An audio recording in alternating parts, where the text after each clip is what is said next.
আসসালামু আলাইকুম ওরহমতুল্লাহি ওবরাকাতুহ।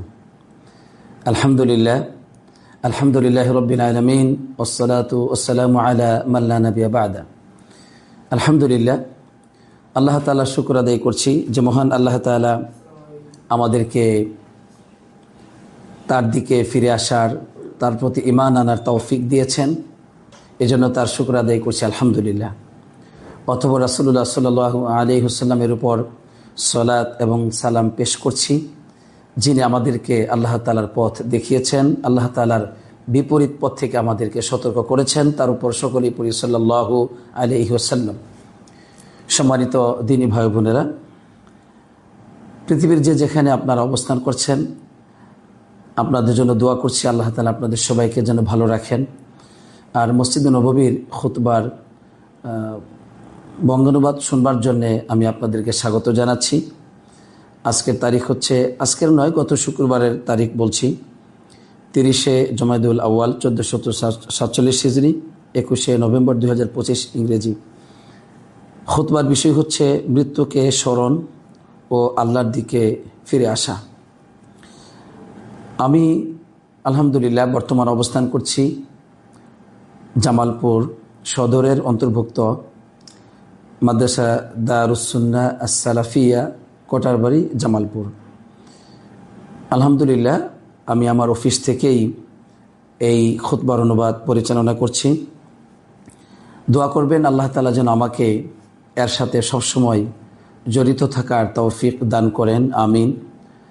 আল্লাহ যেন আমাকে দয়া করে তার রহমতের উসিলায়, তার আপন অনুগ্রহে প্রতি সপ্তাহে যেন খুতবার অনুবাদ করার সুযোগ করে দেন। তার তৌফিক ছাড়া পৃথিবীতে কোনো কল্যাণ কেউ অর্জন করতে পারবে না। তার সাহায্য ছাড়া পৃথিবীতে মূলত কোনো সাহায্য নেই। তার দয়া ছাড়া পৃথিবীতে কোনো দয়া নেই। আল্লাহ তাআলার দয়ার সাহায্য কামনা করেই আমি শুরু করছি। খতিব হচ্ছেন ফজিলাতুশ শেখ সালাহ বিন মুহাম্মদ আল বুদাইর হাফিজাহুল্লাহ। বিষয়টি খুবই গুরুত্বপূর্ণ।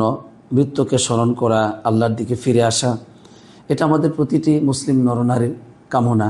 সর্বদাই এই চিন্তা, এই বিশ্বাসের উপর আমাদেরকে জীবন গড়ে তুলতে হয়। আর জীবন চলতে গিয়ে আমরা সবাই উদাসীন হয়ে যাই। এ দুনিয়ার মোহে মোহিত হয়ে, দুনিয়ার লোভ লালসায় আমরা লোভী হয়ে অনেক সময় আল্লাহ তাআলার দিনকে ভুলে যাই, আল্লাহর স্মরণকে ভুলে যাই।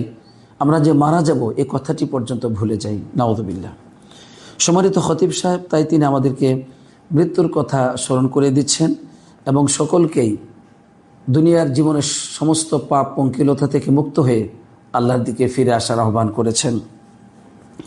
আমি আপনাদের সামনে খুব সংক্ষিপ্তভাবেই বিষয়টিকে উপস্থাপন করবার চেষ্টা করব ইনশাআল্লাহ, যেন আপনার বিষয়টিকে ভালোভাবে বুঝে আসে।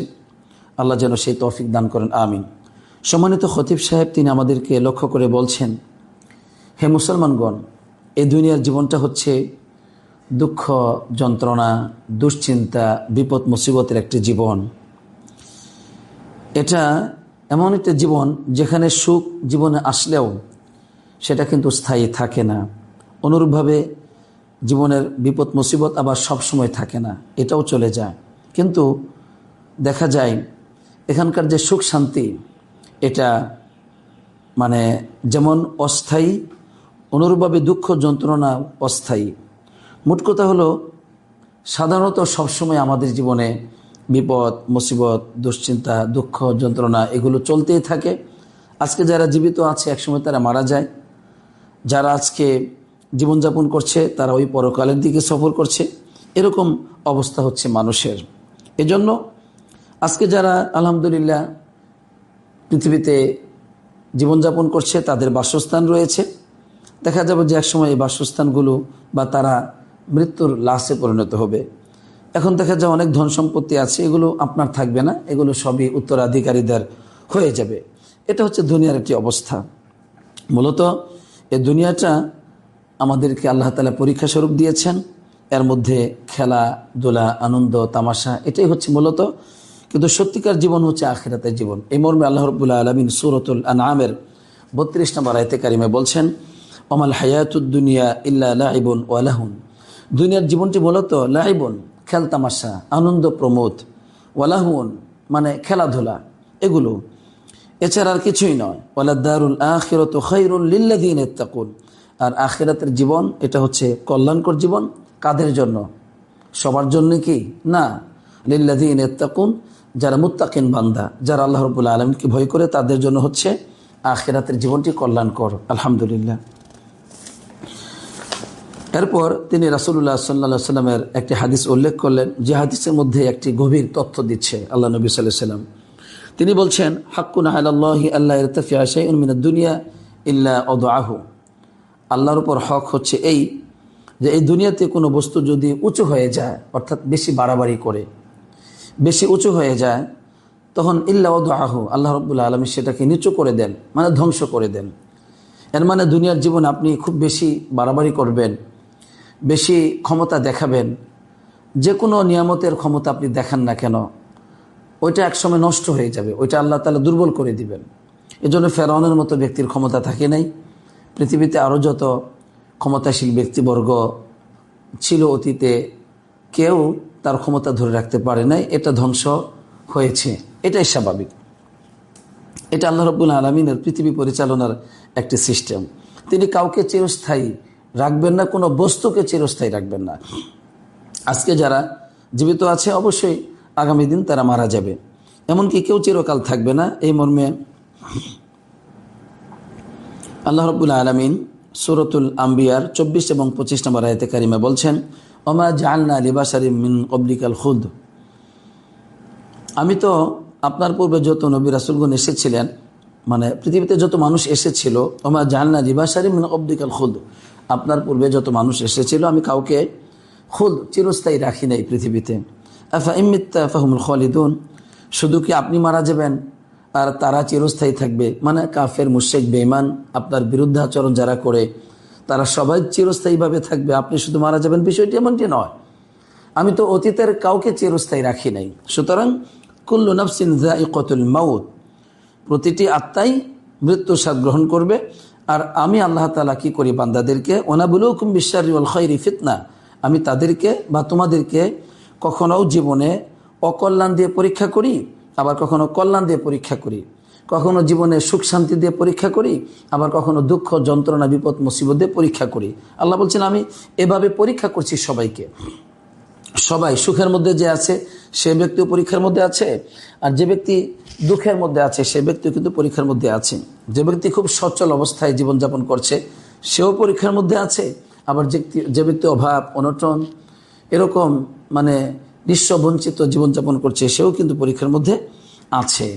এজন্য সবাই পরীক্ষার মধ্যে আছি। ওয়া ইলাইনা তুরজাউন, পরিশেষে তোমরা সকলেই আমার দিকেই ফিরে আসবে।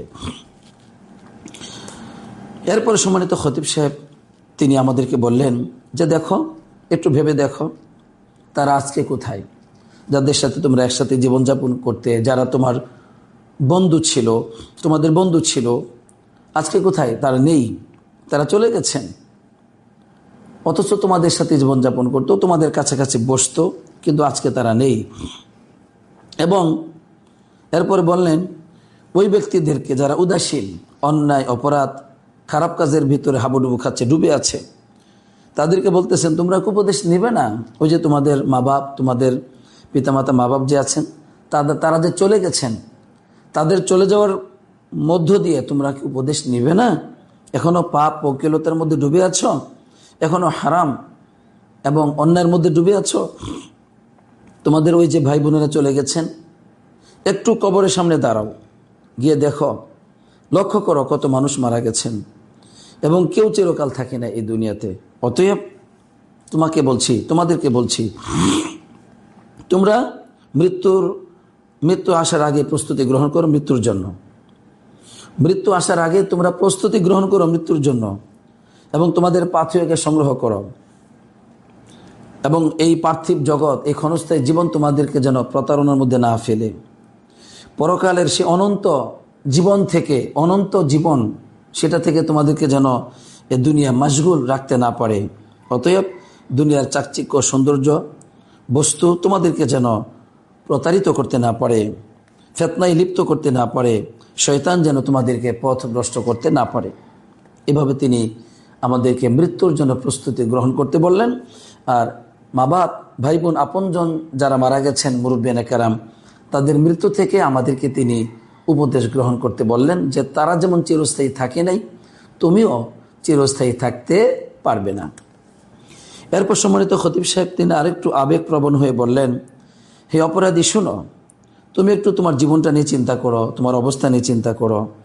দেখো তো, তোমার অনেক সময় কিন্তু চলে গেছে, অনেক সময় তোমার চলে গেছে। অতএব তুমি একটু জাগ্রত হও, তোমার মিজানের পাল্লাটা একটু ভারী করবার চেষ্টা করো। এবং কোন জিনিস তোমাকে প্রতারিত করছে, কিসের জন্য তুমি তোমার মাওলার, তোমার রবের অবাধ্য হও, কারণটা কি? তোমার জন্য তো উচিত নয় এমন একজন রবের সাথে এই ধরনের আচরণ করা। তুমি কেন হারামের মধ্যে হাবুডুবু খাচ্ছ? কেন তুমি খেল তামাশা, এরকম আমোদ প্রমোদ, অন্যায়ের মধ্যে তুমি জীবনযাপন করছো? একটু চিন্তা করে দেখো, তুমি কত সালাতকে নষ্ট করতেছো, প্রতিদিন অহংকার করতেছো, কত পাপের মধ্যে তুমি জড়িয়ে যাচ্ছ, আবার তুমি গর্ববোধ করো কেন? একটু চিন্তা কি হয় না তোমার? অতএব তুমি কত পাপ, পঙ্কিলতা এগুলো করে গেলে। হে অপরাধী, হে অপরাধী, তুমি ফিরে আসো, আল্লাহকে ভয় করো এবং সেই দিনকে ভয় করো যেদিন তোমার সেই কপালের যে চুলগুলো আছে সেগুলোতে যেদিন তোমাকে ধরা হবে এবং তোমার এই সমস্ত চুলগুলো সাদা হয়ে যাবে বা তুমি ক্ষতিগ্রস্ত হবে, ওই দিন আসার আগেই তুমি আল্লাহ তাআলাকে ভয় করো। এবং তিনি বললেন, ওই ব্যক্তিরা হচ্ছে ভাগ্যবান বা তাদের প্রতি আল্লাহ দয়া করুক যারা একটা সৎ জীবন গ্রহণ করেছেন, যে সৎ জীবনটি তাদেরকে জান্নাতুল ফেরদাউসে পৌঁছে দিবে এবং অনন্তকালের আযাব এবং ধ্বংস থেকে তাদেরকে বাঁচাবে। আলহামদুলিল্লাহ। তাই ভাগ্যবান ওই ব্যক্তি, যে ব্যক্তি তার নিজের জীবনের দিকে তাকায় এবং সে প্রস্তুতি গ্রহণ করে তার জীবনের শেষ দিন আসার আগেই, তার জীবনে দুঃখ যন্ত্রণা আসার আগেই, আমল করার সুযোগ একসময় হবে না, ওই সময়টুকু আসার আগেই যে ব্যক্তি সময়কে কাজে লাগায় মৃত্যুর জন্য প্রস্তুতি গ্রহণ করে, সে ব্যক্তি হচ্ছে ভাগ্যবান। আলহামদুলিল্লাহ। এভাবে তিনি আমাদেরকে মৃত্যুর প্রস্তুতি গ্রহণ করতে বললেন। দ্বিতীয় খুতবায় সম্মানিত খতিব সাহেব বললেন, হে আল্লাহর বান্দারা, তোমরা দ্রুত গতিতে আল্লাহর কাছে, আল্লাহর দিকে ফিরে যাও। তোমাদের রব কিন্তু গফুর রহিম, ক্ষমাশীল, তোমাদের সব গুনাহগুলি মাফ করে দিবেন। যতবার তোমরা গুনাহ করবে ততবার মাফ করে দিবেন, যতবার তোমাদের পাপ পঙ্কিলতা হয় ততবারই ক্ষমা করবেন। অতএব সেই রব থেকে তোমরা হতাশা হবে না, তার দিকে ফিরে যাও। আল্লাহু ইউরিদু ইয়াতুবা আলাইকুম, আল্লাহ চান তোমাদের তওবা কবুল করতে। আল্লাহ রাব্বুল আলামিন এটাও বলেন, আফালা ইয়াতুবুনা ইলাল্লাহি ওয়া ইস্তাগফিরুনা, তারা কি আল্লাহর দিকে তওবা করবে না, তার কাছে ক্ষমা চাইবে না? অথচ আল্লাহ তাআলা গফুর, ক্ষমাশীল, অতি দয়ালু, গফুরুর রহিম। অতএব আল্লাহর দিকে ফিরে যেতে হবে। আল্লাহ রাব্বুল আলামিন আমাদের সবাইকে তার দিকে ফিরে আসতে বলেছেন। এভাবে বললেন যে ব্যক্তি ঈমান আনবে, আল্লাহর দিকে ফিরে আসবে, ঈমান আনবে, সৎ আমল করবে, তার জীবনের সব আমলগুলো, অসৎ আমলগুলো, পাপ আমলগুলো আল্লাহ নেকি দ্বারা পরিবর্তন করে দিবেন। আলহামদুলিল্লাহ, সব নেকি হয়ে যাবে, কারণ আল্লাহ গফুরুর রহিম। আল্লাহ রাব্বুল আলামিন আমাদেরকে সম্পূর্ণরূপে আল্লাহর রহমত থেকে নিরাশ হতে নিষেধ করেছেন, যে না, তোমরা কখনো আল্লাহর রহমত থেকে নিরাশ হবে না। এভাবে আমাদেরকে তিনি বুঝিয়েছেন। আল্লাহ রাব্বুল আলামিন আরো বললেন, ওহুয়াল্লাযী ইয়াকবালুত তাওবাতা আন ইবাদিহি ওয়া ইয়াফু আনিস সাইয়্যাতি ওয়া ইয়ালামু মা তাফআলুন, তিনি তো এই সত্তা যিনি বান্দাদের থেকে তওবাকে কবুল করেন, তাদের সাইয়্যাতগুলো, পাপগুলো মাফ করে দেন এবং অনেক বিষয় ক্ষমা করে দেন যেগুলো বান্দারা জানেই না। সুবহানাল্লাহ। আল্লাহ নবী সাল্লাল্লাহু আলাইহি ওয়াসাল্লাম আমাদেরকে তওবার দিকে এভাবে ডেকেছেন যে, আল্লাযী নাফসি বিয়াদিহি, ওই সত্তার কসম যার হাতে আমার প্রাণ, লাউ লাম তুযনিবু লা যাহাবাল্লাহু বিনুরিকুম লা যাহাবাল্লাহু বিকুম, তোমরা যদি গুনাহ না করতে আল্লাহ তোমাদেরকে সরাই দিতেন পৃথিবী থেকে, তোমাদেরকে নিয়ে চলে যেতেন। ওয়ালা জাআ বিকওমিন ইউযনিবুনা ফায়াস্তাগফিরুনা আল্লাহ ফায়াগফিরু লাহুম, তোমাদের জায়গা অন্য একটা কওম নিয়ে আসতেন যারা গুনাহ করত এবং ক্ষমা চাইতো আল্লাহর কাছে, আল্লাহ তাদেরকে মাফ করে দিতেন। সুবহানাল্লাহ। এর মানে আমাদের জীবন চলতে গিয়ে গুনাহ হতে পারে, আমরা করতে চাই না, কিন্তু হঠাৎ যদি হয়ে যায় তখন আপনি আল্লাহর দিকে ফিরে আসবেন, কারণ আল্লাহ চান গুনাহ হয়ে যাওয়ার পর আপনি আল্লাহর কাছে কাকুতি মিনতি করবেন, ক্ষমা চাইবেন, আল্লাহ এটা চান। এজন্য গুনাহ হওয়ার পরে আল্লাহর দিকে অবশ্যই ফিরে আসতে হবে। গুনাহ থেকে আল্লাহ আমাদেরকে হেফাজত করুক, আমিন। হাদিসে কুদসিতে এসেছে আল্লাহ রাব্বুল আলামিন বলছেন, ইয়া ইবনে আদম, হে আদম সন্তান, ইন্নাকা মা দাউতানি ওয়া রাজাউতানি গফারতু লাকা আলা মা কানা ফিকা ওয়া লা উবালি। হে আদম সন্তান, তুমি আমাকে যে ডাকো, আমার কাছে তুমি যে আশা করো, আমি এই কারণে তোমার সব গুনাহগুলি মাফ করে দিলাম, আমি কোনো পরোয়া করি না, আমি সব মাফ করে দিব। আমার কাছে আশা করতেছো, আমার কাছে ক্ষমা চাইতেছো, আর কোনো কথা নেই, আমি মাফ করে দিলাম। হে ইবনে আদম লাউ বালাগাত যুনুবুকা আনানাস সামা, হে আদম সন্তান, তোমার গুনাহ যদি সে আকাশচুম্বী হয়ে যায়, আকাশ পরিমাণ আকাশচুম্বী গুনাহ হয়, সুম্মা আস্তাগফিরতানি গফারতু লাকা ওয়া লা উবালি, এরপরও যদি ক্ষমা চাও আমি মাফ করে দিব, কোনো পরোয়া করব না। হে আদম সন্তান, তুমি যদি পৃথিবী পরিমাণ গুনাহ নিয়ে আমার কাছে উপস্থিত হও, অথবা এমন অবস্থা আমার সাথে সাক্ষাৎ করো, লা তুশরিক বি শাইআ, কোনো কিছুকে আল্লাহর সাথে শরীক করো নাই, লা আতাইতুকা বিকুরবিহা মাগফিরাতান, তাহলে ওই পরিমাণ ক্ষমা নিয়ে আমি তোমার কাছে আসবো। সুবহানাল্লাহ। আল্লাহ রাব্বুল আলামিন এইভাবে আমাদেরকে উদাত্ত কণ্ঠে আল্লাহর ক্ষমার দিকে আসতে বলেছেন। আল্লাহর কাছে ক্ষমা চাইলে আল্লাহ ক্ষমা করবেন, এই ওয়াদা আল্লাহ দিয়েছেন। সুতরাং এরপর আমরা কিসের আশায় তওবাকে দেরি করতেছি, কিসের আশায় এখনো তওবা করছি না, ক্ষমা চাচ্ছি না?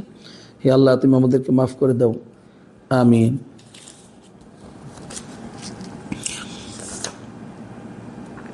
মোটামুটি এটাই ছিল আলোচনার মূল বিষয়, যে প্রথম খুতবাতে তিনি মৃত্যুর দিকে আমাদেরকে সতর্ক করেছেন, মৃত্যুর ব্যাপারে, যে তোমরা মৃত্যুর বিষয়টাকে স্মরণে রাখো, আর তোমরা আল্লাহর কাছে ক্ষমা চাও, আল্লাহর কাছে তওবা করো।